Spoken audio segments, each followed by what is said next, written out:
আজকের নিরামিষ লাঞ্চ থালিটা একদম অন্যরকম। আমার বাবা বাড়িতেই দেখো কত নোটে ডাঁটা লাগিয়েছে, অল্প জায়গার মধ্যে কত গাছ লাগিয়েছে।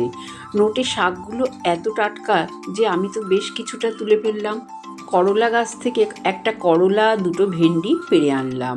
আজকে নিরামিষ থালিতে রেখেছি গোবিন্দভোগ চালের ভাত, গন্ধরাজ লেবু, লঙ্কা, শসা। আর কালকে যে নিয়ে এসেছিলাম একটা করলা ভেজেছি, দুটো ভেন্ডি ভাজা, বেগুন ভাজা, আর ভেজেছিলাম সেই নোটে শাক ভাজা। এটা ফুলবড়ি দিয়ে ভেজেছি। দেখো তো তোমরা এইরকমভাবে শাক ভাজো নাকি?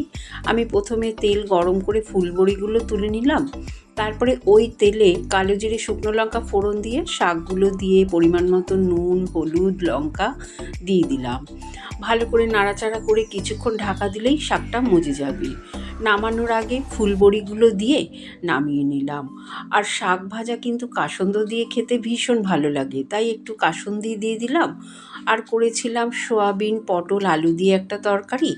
আর কালকে কুমড়ো গাছ থেকে কুমড়ো পাতা আর কচি ডগা নিয়ে এসেছিলাম, তাই দিয়ে ঘন ঘন করে মুগ ডাল করলাম, আমের চাটনি, শেষ পাতে টক দই, 1 গ্লাস জল। কেমন লাগলো লাঞ্চ থালি? লাইক করো।